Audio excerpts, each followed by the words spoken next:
Welcome to First Chapter Fridays. I'm Morgan. I'm the children's librarian at the Mandeville branch.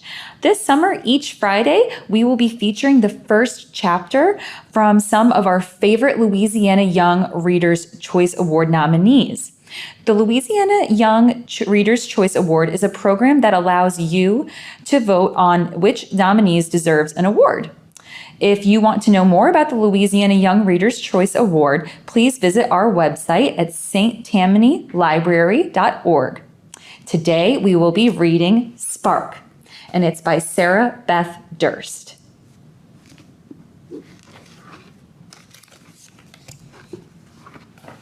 Chapter 1. Mina was quiet. Every morning, she liked to tuck herself into the corner of their farmhouse kitchen and watch her family storm through. Papa singing off-key as he poured sugar into the pot of oats, Mother yelling at him to add less sugar, Papa yelling back cheerfully that he would add more, but not less, because he was just that sweet. Her older brother, Gatan, stomping in to say he couldn't find his socks, Papa joking that he'd added them to the morning oats, and the twins waddling in with Gatan's socks on their hands like puppets. And every morning after her family had whirled tornado-like into the kitchen, Papa would bellow, "Mina! Mina? Is Mina awake? Has anyone seen Mina?" Giggling, the twins would wave their sock puppets at the corner while she perched quietly on her favorite chair. He'd clap his hands to his bearded cheeks dramatically, making the twins giggle even harder. "I thought that was a shadow. No one eats until my little shadow eats." And then Papa would scoop the biggest, sugariest, best scoop of oatmeal into a bowl and give it to Mina before Gatan could inhale the rest and before the twins could spill any of it on the floor. "Love you, Papa," she'd say. "Love you, Mina," he'd say and wink. She'd always been quiet. She had been born without a cry on a peaceful night when the stars over their family farm sparkled brighter than usual. Or so her mother liked to say. Mina didn't think that was very likely. She had been in the next room when the twins were born, and she knew babies were not quiet. Ever. Even when they slept, they made cute, gurgling chirps. But she let Mother tell this story how she wanted. It was probably close enough to true. Most mornings, Mina would eat in her favorite corner and listen to her family chatter and laugh. She liked the way the sounds flowed around her. It felt warm, as though her family were tucking a cozy blanket of babble around her, and she loved that they never pushed her to add to the noise. But this morning, Mina had news. So she finished her oats, carried her bowl to the sink, and stood in front of the table. This was unusual enough that Mother shushed Gatan. The twins quit smearing their breakfast on their cheeks, and Papa scraped his chair across the wood floor as he turned to look at her. She liked to think that this was one of the secrets about being quiet. When you finally speak, everyone assumes you have something important to say. And I do, she thought. "I think my egg is going to hatch soon," Mina said. It was as if she had dropped a teaspoon of water into a skillet of boiling oil. Everyone popped up and began jabbering at once. From Mother, "Are you sure?" From Gatan, "Are you nervous? Don't be nervous." And the twins, "Yay, yay, yay, Mina!" From Papa, "We're so proud of you." She grinned at them all. Mina had a storm beast egg. 1 in 4 kids in Aloria was awarded care of one of the country's precious eggs and tasked with bonding to the unborn creature. For 2 years, she had devoted 3 hours a day to her egg, being sure to touch its shell so the growing beast could absorb her thoughts and feelings. If she had done this correctly, then when it hatched, it would come out as a perfect match for her, and they'd be bonded mind to mind and heart to heart. She'd be its storm guardian, and it would be her storm beast. Storm beasts and their guardians were responsible for making Aloria as perfect as it was. Every day in Aloria, you woke to a blue sky. You felt warm air and a soft breeze. Sometimes you saw a rainbow, but only when the farmers asked for rain on their fields. Wind gusted over the seas, but only when the sailors needed it to sail their boats. Snow fell on the mountain peaks, but never below the tree line. Lightning never struck the ground and was instead harvested from the clouds to power the city's magnificent machines. And there had never been a tornado or a hurricane, all thanks to the storm beasts and their guardians. Soon, I'll be one of them, a real storm guardian. Just thinking that made Mina want to do a little dance. Quietly, of course. She'd been anticipating this day for 2 years. Longer, really. Long before Gatan got his egg, as soon as Mina had been old enough to read stories about storm guardians, she'd wanted to be one of them, to be out there, making the world more wonderful. She felt as if she'd been waiting for this all 12 years of her life. She's going to hatch a sun beast, Gatan declared. He pounded his fist on the breakfast table for emphasis. The bowls rattled, causing the twins to giggle again. Are you willing to bet on that? Mother asked, a twinkle in her eye. 3 weeks of cleaning the chicken coop without complaining if I win? And 3 weeks of not milking the goats if I win, Gatan countered. Deal, Mother held her hand out. Deal, Gatan said, and they shook to seal the bet. Maybe I shouldn't hope for a sun beast just to see Gatan clean the coop. Mina made a soft clucking sound, which one of the twins, Rinna, immediately imitated. Twice as loud. Mina isn't half as lazy as you are, Mother teased Gatan as soon as they'd shaken. She'll hatch a rain beast for certain. The other twin, Bayan, clapped his pudgy hands. Wind beast! Wind! Wind! All of them suddenly turned to study Mina, and Mina tried not to squirm under their gazes. She didn't like being stared at even by her family. Even if it was kindly meant, it made her feel like a bug about to be squished. Sensing her discomfort, Bayan wrapped his arms around her leg and squeezed. Mina ruffled his hair in thanks. Not wind, Papa said thoughtfully. She's too steady. Exactly, Gatan said. She's dependable. Her beast will be a sun beast. I do want a sun beast. Sun beasts and their guardians were responsible for maintaining the endless summery temperature in Aloria and for beaming any excess sunlight onto crops to make them grow faster. Gatan had hatched a sun beast 3 years ago. His beast power would be fading soon. Once a storm beast finished growing to full size, it lost its ability to control the weather. And he'd said several times that he wanted his little sister to take over his work in the local fields. Sometimes Mina thought she'd like spending her days the way Gatan did, out in the fields, drawing in and dispersing the sun's energy over the crops. Because of the storm beasts and their guardians, everyone in Aloria always had enough to eat. But I also want a rain beast, or a wind beast. Flying on a wind beast would be amazing. She'd spent hours imagining herself with different kinds of beasts. All of them had a role in making Aloria great. I'll be happy with any kind of beast, Mina said. I want a snow beast, Rinna announced, so I can throw snowballs at Bayan all the time. Mina smiled as Bayan and Rinna stuck their tongues out at each other. Neither of them had ever so much as seen a snowball, but lately Mother and Papa had been telling the twins lots of tales about the different kinds of storm beasts in preparation for Mina's egg hatching. Altogether, there were 5 kinds of storm beasts: sun, rain, wind, snow, and lightning. Any egg could hatch any kind of beast. How the creature developed depended on the personality of the girl or boy who had taken care of its egg. What it absorbed from them shaped how it grew. Years ago, Papa had hatched a rain beast, and Gatan had his sun beast. Mina thought of her egg upstairs. I can't wait to meet you. Soon, she'd see which of her daydreams were going to come true. Lately, she'd been hoping for a wind beast because she loved wind days so much. In fact, today was a wind day.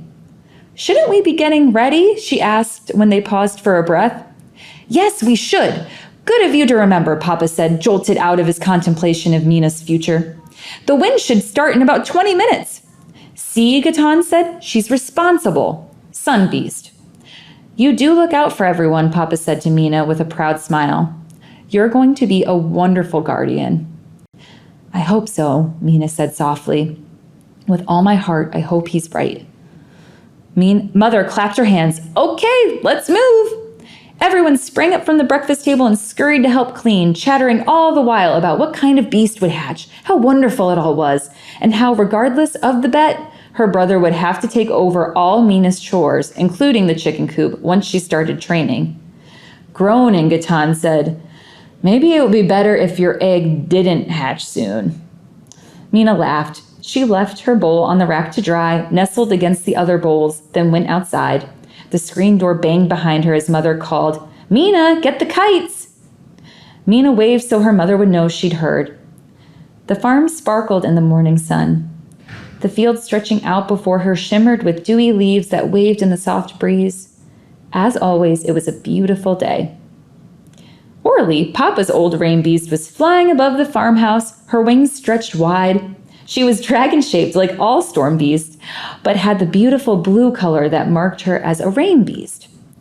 Her chest was covered in shimmering blue scales, and her wings were blue feathers, every kind of blue in the sky, from pale blue morning to deep storm blue-gray. Mina imagined herself flying on a rain beast, guiding the water that would soak the fields or fill the reservoirs. It must feel amazing to bring the rain. "Gatan," Mother called, sticking her head out the kitchen window. "Have you secured the wheat seeds? We can't let the wind blow them away." Gatan called back from within the corn, close to the house, but not visible behind the stalks. "Already done, Mother." Standing on her tiptoes, Mina looked for her brother and saw the sunset red glow of his beast, Arde, between the rows. A fat dragon, Arde didn't fly often. He spent most of his days with Gatan out in the fields, soaking up the sun's rays and then distributing them to whatever farm needed them the most. He also liked to chirp at passing birds. He had the silliest chirp for a beast his size. Not that I'd ever tell Gatan that, Mina thought. Gatan adored his beast. "You'll adore yours too," he'd told her once. "You'll see. You can't help it. Your beast will hatch and it will feel like you've always known each other." She wanted that so badly that it sometimes felt like an ache. Hatch soon? She'd always thought of herself as patient. Papa called her steady. But now all her dreams were so close. "Mina!" Mother yelled again. "Stop daydreaming and get the kites!" Quickly, Mina retrieved the kites from the shed and hurried around the house to where Papa was already hooking the twins up to the posts. If you wanted to be outside on a day when the wind guardians and their beasts swept across the farmlands, you had to secure yourself. It wasn't strictly necessary since the winds were never truly dangerous, not the way they were beyond the mountains. But if you weren't used to feeling any wind, you could get knocked off your feet. The twins were giggling and squirming as Papa tried to attach their harnesses. "Rinna, stop that," Papa was saying. "Bayan, don't chew on the rope. You're not a puppy." "Arf, arf, arf," Bayan barked. Joining Papa, Mina handed the twins their kites, and they clutched them to their chests. She tied the ends of their kite strings to the posts. Papa at last clicked the harnesses into place and heaved a heavy sigh of relief. "Papa, I have to go pee," Rinna announced. Mina smothered a grin. I should have bet Gatan she'd say that. Papa's shoulders slumped and he banged his forehead lightly on the post. "Can you hold it?" Mother breezed past on her way to the porch. "No, she can't. She's too excited. Unhook her, take her in, and hook her back up. Bayan, stop eating the rope. You'll ruin your supper." "Arf," he said back to her. "Woof, woof," Mother barked back. Mina whispered to Bayan, "Meow." Bayan giggled so hard that he stopped chewing on the rope. "I'll watch him," Mina told Papa. Papa kissed her on the head. "You're my sweet girl. Don't forget to secure yourself. I heard from the message balloon that this one's going to be spectacular." He quickly freed Rinna and shepherded her into the house. Bayan laughed and meowed as Mina clipped on her own harness and then showed him how to unravel the end of his kite string. Before today, the twins had been too little to be outside for a wind day, and now Papa had made the twins' first kites. Simple diamond shapes decorated with the symbol for their family's farm. Hers was more elaborate. On both sides, she had painted pictures of the mountains that bordered Aloria, as well as their family sign. The wind guardians used the kites to help them navigate. Every wind day, all the farmers flew kites so the fast-flying guardians could distinguish one farm from another. It was tradition. Also, it's fun, Mina thought. A few minutes later, Papa rushed back with Rena in his arms and attached her harness. Papa, Bayan said, I have to. Papa leveled a finger at his nose. No, you don't. Bayan giggled again. From the kitchen window, Mother called, Mina, did you shut your window? You don't want the wind blowing dirt on your egg. Of course she had. Yes, I shut it, Mina said. Mother leaned further out, trying to see Mina's window. What did you say? Speak louder. Bells began to ring, a cascade of notes that reverberated over the hills. The wind guardians would be here soon. It's almost time, Papa called. Where's Gatan? Emerging from the cornfields, Gatan jogged toward them. Right here, and I can see Mina's window. It's definitely closed. Tornadoes take us if anything were to happen to her unborn sun beast. But he winked at Mina so she'd know he wasn't serious. It will be a rain beast, Mother called as she disappeared from the window, closing the shutters behind her. Snow beast, Rena cried. Looking up at her bedroom window, Mina thought, I'll love you whatever you are. Just hatch soon. Mother emerged outside and hurried across the yard. It won't be a snow beast. Mina isn't creative enough. Not that there's anything wrong with that, Mina. You've plenty of other strengths. You're responsible, mature, thoughtful. Not creative. I love to draw, Mina said softly. And you're very good at it, Papa said to her. She beamed. He grumped at Mother. Mina's plenty creative. Look at what a pretty kite she made. I want a pretty kite, Rena said. Mina, make me a pretty kite. Papa, tell Mina to make me a pretty kite. Please, please, please. Me too, Bayan shouted. I'm sure Mina will help you both make pretty kites for the next wind day if you ask her nicely, Papa said, and Mina saw his pleading expression. She hid a smile and looked sternly at the twins as if she thought they were incapable of asking for anything nicely. Rena yelped, I said please. Mina opened her mouth to say yes, but Mother was already talking. Of course she'll help you, but you must promise to help her with chores whenever she asks. And you mustn't bother her when she's with her egg. You understand why? Beast and guardian need to bond. Bayan and Rena chorused, Yes, Mother. The bells tolled louder, chiming all together now in a mess of notes. Giggling, the twins clapped their hands over their ears. Mina held tightly to her kite. Beneath the bells, she could hear it, the wind. It had its own voice, a roar that steadily grew louder. Before them, the cornstalks swayed, gently at first, and then harder, until they were pitched at an angle. Mina felt the wind lift her hair, and she heard the twins squeal excitedly. Ready? Papa shouted. Ready, Mina thought. Ready, her family shouted. Each of them unspooled their kite string. As the wind blew, it lifted their kites into the air, and Mina released her string faster and faster, and her kite rose. The ribbon tail flapped in the breeze. The kites danced in the sky, and the twins shrieked with delight. Mina laughed out loud as hers dodged and swooped. The colors were brilliant against the blue, and she felt the tug on the string as if the sky wanted to run away with her kite. Beside her, Papa was twisting the two strings that held his kite so it would dive beneath the others, then rise up above them. Gatan's kite was wobbling in the air, and he unspooled more string. Mina guided hers higher and higher. Soon she heard voices carrying on the wind guardians on their beasts. Holding her kite steady, Mina watched the sky. And there they were. The wind beasts were silver dragons with white feathery wings and brilliant sparkling antlers like deer. They flew in loops and spirals through the air between Mina's family's kites, while their guardians called to one another, shouting and laughing.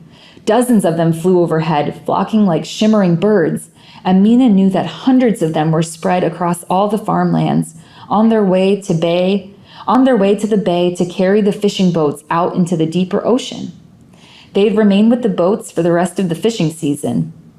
But today is our wind day, Mina thought as she flew her kite higher. With her free hand, she waved to the wind guardians. Very soon, I'll be flying too.